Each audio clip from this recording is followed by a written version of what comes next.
ఎలా రెచ్చగొడుతూ ఉన్నారు అన్నది సుప్రీంకోర్టు అర్థం చేసుకుంది కాబట్టే స్ట్రాంగ్ కమెంట్స్ కూడా పాస్ చేసింది. దేవుడిని రాజకీయాల్లోకి లాగొద్దు అని, పొలిటికల్ డ్రామాలు చేయొద్దు అని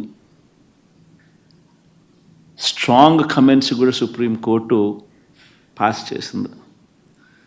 చంద్రబాబు గారు స్వయంగా వేసుకున్న సిట్టును సైతం రద్దు చేసింది. నిజంగా తిరుమల పవిత్రతను, స్వామివారి ప్రసాదం విశిష్టతను నిజంగా రాజకీయ దుర్బుద్ధితో కావాలని అబద్ధాలాడి జంతువుల కొవ్వును సైతం వాడి లడ్డూలు తయారు చేసినట్టుగా, ఆ లడ్డూలను తిన్నట్టుగా, పంచిపెట్టినట్టుగా తిన్నట్టుగా అసత్య ప్రచారంతో ఏదైతే ముఖ్యమంత్రి చంద్రబాబు నాయుడు గారు తిరుమల లడ్డును, వెంకటేశ్వర స్వామి విశిష్టతను,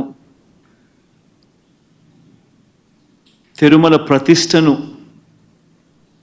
ఏ రకంగా అయితే తాను అపవిత్రం చేశాడో వాటి అన్నింటికి సంబంధించి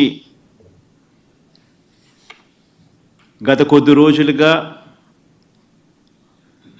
సాక్ష్య ఆధారాలతో సహా నేను చూపించడమే కాకుండా కోర్టులు సైతం చంద్రబాబు నాయుడు గారిని మొటిక్కాయలు వేసిన పరిస్థితులు గమనించాం. కోట్లాది మంది భక్తుల విశ్వాసాన్ని, నమ్మకాన్ని దెబ్బతీస్తూ చంద్రబాబు నాయుడు అనే వ్యక్తి ఏ రకంగా తాను పద్ధతి ప్రకారం అబద్ధాలాడాడో, ఆ అబద్ధాలను సైతం అవి అబద్ధాలు అని చెప్పి క్లియర్ కట్గా తెలిపే విషయంగా, తెలిసేట్టుగా సాక్షాత్తు టీటీడీ ఈఓ అంటే చంద్రబాబు నాయుడు గారు తాను ముఖ్యమంత్రి అయిన తర్వాత తానంతటి తానే నియమించుకున్న తన ఐఏఎస్ ఆఫీసర్, తన ఈఓ ఏ విధంగా చంద్రబాబు నాయుడు గారి మాటలకు విరుద్ధంగా, ఏ విధంగా చంద్రబాబు నాయుడు గారి మాటలకు విరుద్ధంగా తాను స్వయంగా ప్రకటనలు చేశాడు. ఇవన్నీ కూడా ఒక్కసారి గమనించినట్లయితే చంద్రబాబు నాయుడు గారు ఇప్పటికీ మామూలుగా అయితే మంచి వ్యక్తి అయితే గన ఇంత ఆధారాలు కనిపిస్తూ ఉన్నప్పుడు కొద్దో గొప్ప సిగ్గుపడతాడు. ఆయన అన్న మాటలు సాక్షాత్తు టీటీడీ ఈఓ చంద్రబాబు నాయుడు గారి మాటలకు వ్యతిరేకంగా తానే స్వయంగా చెప్పిన మాటలు, ఇన్ని సాక్ష్యాధారాలు కనిపించినప్పుడు మామూలుగా ఎవరైనా కూడా దేవుడి విషయంలో తప్పులు జరుగుతూ ఉన్నప్పుడు, తప్పులు చేసినప్పుడు దేవుడు అంటే భయము, భక్తి కాస్తో కూస్తో ఎవరికైనా ఉన్న వ్యక్తి ఎవరైనా కూడా ఒకవేళ ఉంటే, ఆ భయము భక్తి ఎవరిలో అయినా కూడా ఉంటే పశ్చాత్తాపం అనేది ఎక్కడో చోట రావాలి.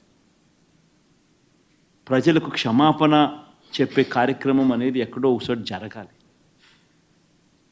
కానీ చంద్రబాబు నాయుడు గారి మనిషి ఎలాంటి వాడు అని అంటే పశ్చాత్తాపము ఉండదు, దేవుడంటే భయము ఉండదు, దేవుడంటే భక్తి ఉండదు. చివరికి ఏ స్థాయిలో చంద్రబాబు నాయుడు గారి అబద్ధాల ప్రచారాలు, భయము, భక్తి ఏదీ లేకోకుండా తాను ప్రవర్తించే తీరు ఎలా ఉందనంటే, ఈరోజు నిజంగా ఈ టీడీపీ సాక్షాత్తు Telugu Desam party website, Telugu Desam party official website నుంచి ట్విట్టరే కదా ఇది, ట్విట్టర్లో చంద్రబాబు నాయుడు గారు పెట్టిన పోస్టింగ్ ఇది.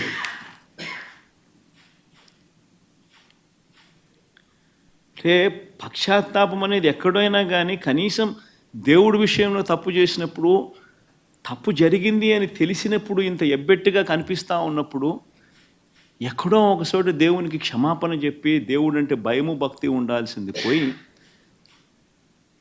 ఈ రోజుకి కూడా తన అబద్ధాలు, తన దుర్బుద్ధి, తన దుష్ప్రచారము ఏ స్థాయిలో ఉంది అంటే ఈరోజు తాను పెట్టిన ట్విట్టర్లో తాను పెట్టిన తెలుగుదేశం పార్టీ అఫీషియల్గా పెట్టిన ట్విట్టర్ హ్యాండిల్లో నుంచి తీసిన కాపీ ఇది. తను అంటాడు, తిరుమల లడ్డులో జంతువుల కొవ్వు కలిపిన కల్తీ వ్యవహారంపై సుప్రీం సీరియస్ కావడంతో జగన్ రెడ్డి బావ ధర్మారెడ్డి అంట, జగన్ రెడ్డికి బావ అంట ధర్మారెడ్డి. ఆశ్చర్యం. అసలు అబద్ధాలు చెప్పే దాంట్లో ఒక అడుగు ఏ స్థాయిలోకి మనుషులు దిగజారిపోతూ ఉన్నారంటే నాకు నిజంగా అర్థం కావడం లేదు. అసలు అబద్ధం మీద అబద్ధం, అబద్ధం మీద అబద్ధం, అబద్ధం మీద అబద్ధం ఏ స్థాయిలో చెప్పుకుంటా పోతా ఉన్నారు. తిరుమల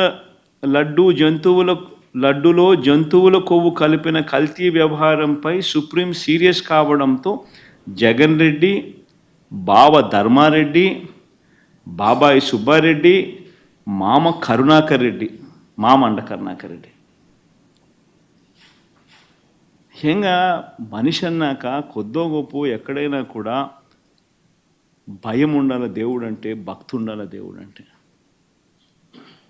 వక్రీకరణ చేసే విషయంలో ఇంత దారుణంగా వక్రీకరణ చేస్తారు. పైగా సుప్రీంకోర్టు చంద్రబాబు నాయుడుని అక్షింతలు వేస్తే నేషనల్ మీడియా మొత్తం రిపోర్ట్ చేసింది చంద్రబాబు నాయుడును ఏ రకంగా సుప్రీంకోర్టు అక్షింతలు వేసింది అని చెప్పి. ఒకరు కాదు, ఇద్దరు కాదు, మొత్తం నేషనల్ మీడియానే సోమవారం నాడు, మంగళవారం నాడు విపరీతంగా చంద్రబాబు నాయుడును ఆక్షేపిస్తూ ప్రతి నేషనల్ టీవీ ఛానల్, ప్రతి నేషనల్ మీడియా న్యూస్ పేపర్లు చంద్రబాబు నాయుడును Indian Express supreme court lambasts Naidu for laddu politics అని ప్రతి English paper, Economic Times, not appropriate on Naidu's part to make public remarks on Tirupati laddus when probe is on, says Supreme Court.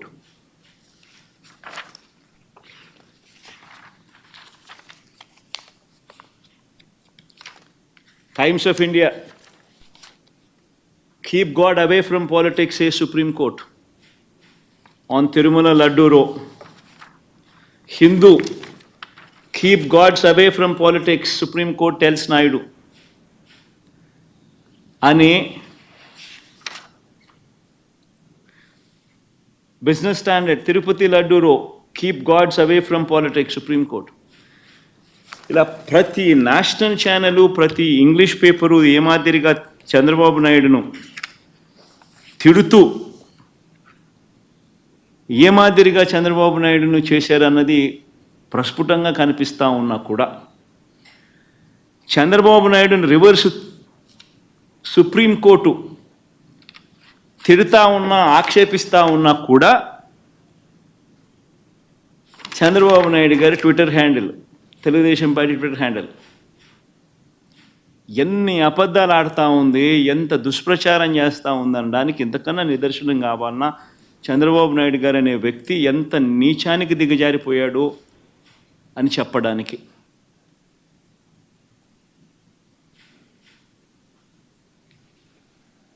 Tirumala laddu కల్తీపై supreme court serious అంట, మీ పాపం పండింది జగన్ అంట. ఆశ్చర్యం. ఆయనను తిడతా ఉంటే, ఆయన సుప్రీంకోర్టు ఆయనను తిడతా ఉంటే, ఆయనను తిడతా ఉంటే, అందరూ దాన్ని చూస్తూ ఉంటే, అందరూ దాన్ని రాస్తూ ఉంటే ఏమాత్రం సిగ్గు ఎగ్గు లేకుండా దాన్ని కూడా వక్రీకరించాలని, దాన్ని కూడా ట్విస్ట్ చేస్తూ మీ పాపం పండింది జగన్, తిరుమల లడ్డు కల్తీపై సుప్రీంకోర్టు సీరియస్. వైవి సుబ్బారెడ్డిపై ఆగ్రహం అంట. చంద్రబాబు నాయుడుపై ఆగ్రహం వ్యక్తం చేస్తే వైవి సుబ్బారెడ్డిపై ఆగ్రహం అంట.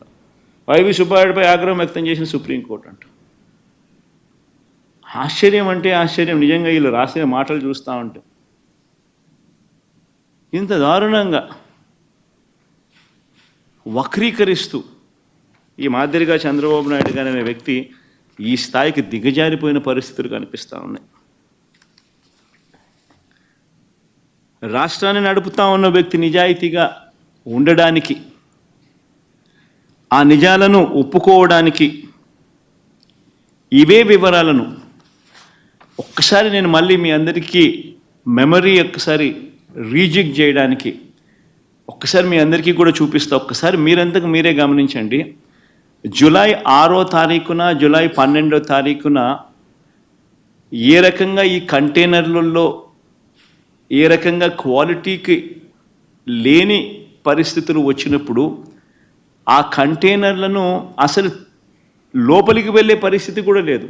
యాజ్ పర్ నార్మ్స్ టీటీడీలో ఉన్న ఒక గొప్ప రోబస్ట్ పరిపాలనా వ్యవస్థ ఎంత గొప్పగా ఉంటుంది అని అంటే, క్వాలిటీ అనేది లేకపోతే అసలు వెహికల్ లోపలికి వెళ్ళే పరిస్థితి కూడా ఉండదు.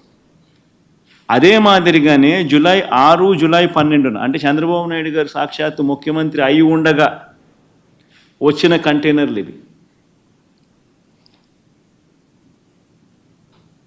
ఆయన ముఖ్యమంత్రిగా అయి ఉండగా, ఆయన వేసిన ఈఓ అధికారిగా ఉండగా ఎంత గొప్పగా తిరుపతిలో వ్యవస్థ ఉంది అని నడిపేదానికోసం ఇంతకుముందు మా హయాంలో 18 సార్లు ఇదే మాదిరిగానే క్వాలిటీ లేకుండా వస్తే రిజెక్ట్ చేసి పంపించినాం. 2014 నుంచి 19 మధ్యలో చంద్రబాబు నాయుడు గారి హయాంలో ఆయన ముఖ్యమంత్రిగా ఉన్నప్పుడు ఇదే మాదిరిగా క్వాలిటీ లేకుండా మెటీరియల్ వచ్చినప్పుడు, క్వాలిటీ లేకుండా ట్యాంకర్లు వచ్చినప్పుడు ఆయన హయాంలో 14 సార్లు తిరిగి వెనక్కి పంపించారు. తిరుపతిలో ఒక గొప్ప వ్యవస్థ ఉంది, ఒక రోబస్ట్ ప్రక్రియ ఉంది. ఎవరైనా కూడా మెటీరియల్ తీసుకొచ్చేటప్పుడు టెండర్లలో ఎవరైతే ఈ టెండరింగ్ ప్రొసీజర్ ప్రకారం ఈ టెండర్లలో పార్టిసిపేట్ చేస్తారు. ఆ ప్రీ క్వాలిఫికేషన్ క్రైటీరియా కూడా కొత్తగా వచ్చినట్టుగా కాదు, ఎప్పటి నుంచో ఉండేటివి, పాతవే. ఆ ప్రకారం ఎవరైనా ఈ టెండర్లలో పార్టిసిపేట్ చేస్తారు. ఈ టెండర్లలో ఎవరికైతే L1 వస్తుందో వాళ్లకు ఆ కాంట్రాక్ట్ అనేది ఇస్తారు. 65% వాళ్ళకి ఇస్తారు, మిగతా వాళ్ళకు మిగతా 35% పంచుతారు అదే రేటుకి. ఇది ఎప్పటి నుంచో ఉన్న ప్రక్రియ. వాళ్ళు వచ్చే వాళ్ళు కూడా NABL సర్టిఫికేట్ తీసుకొని వస్తారు, lab certificate on product quality తీసుకొని వస్తారు. తీసుకొని వచ్చిన పిమ్మట అయినా కూడా తిరుపతిలో ప్రతి ట్యాంకర్లోనూ 3 సార్లు టెస్టింగ్ చేస్తారు. ఆ టెస్ట్ శాంపుల్స్ పాస్ అవుతేనే వెహికల్ ముందుకు పోతుంది. ఇది ప్రొసీజర్. ఇప్పటికి ఎన్నోసార్లు ఈ ప్రొసీజర్ గురించి కూడా చెప్పడం జరిగింది, మళ్ళీ గుర్తు చేస్తా ఉన్నా. ఆ ప్రొసీజర్ల నేపథ్యంలో జూలై 6, 12వ తారీఖున వచ్చిన మెటీరియల్ తిరుపతిలో వీళ్ళు 3 సార్లు టెస్ట్ చేసి ఆ ట్యాంకర్లను ఏదైతే 3 సార్లు టెస్ట్ చేసిన ప్రక్రియ ఏదైతే చేశారో ఆ ప్రక్రియలో ఈ టెస్ట్లలో అది ఫెయిల్ అయిన పిమ్మట ఆ కంటైనర్లో ఆ ట్యాంకర్ ఫెయిల్ అయితే ఆ ట్యాంకర్లను పక్కన పెట్టి ఆ ట్యాంకర్ ఫెయిల్ అయినటివి లోపలికి పంపించకుండా ఆ ట్యాంకర్లను పక్కకు పెట్టేసేసి ఆ ట్యాంకర్లు అసలు వాడుకలోనే తీసుకొని రాలేదు, వెనక్కి పంపించేశారు ఆ ట్యాంకర్లను. ఒకసారి ఆ 3 టెస్టులు ఫెయిల్ అయిన ఆ ట్యాంకర్లను మరొకసారి రీకన్ఫర్మేషన్ కోసం, రీటెస్టింగ్ కోసం మళ్ళీ NDDBకి కూడా పంపించడం జరిగింది ఆ శాంపుల్. ఆ శాంపుల్ మళ్ళీ జూలై 23వ తారీఖున రిపోర్ట్ వచ్చింది.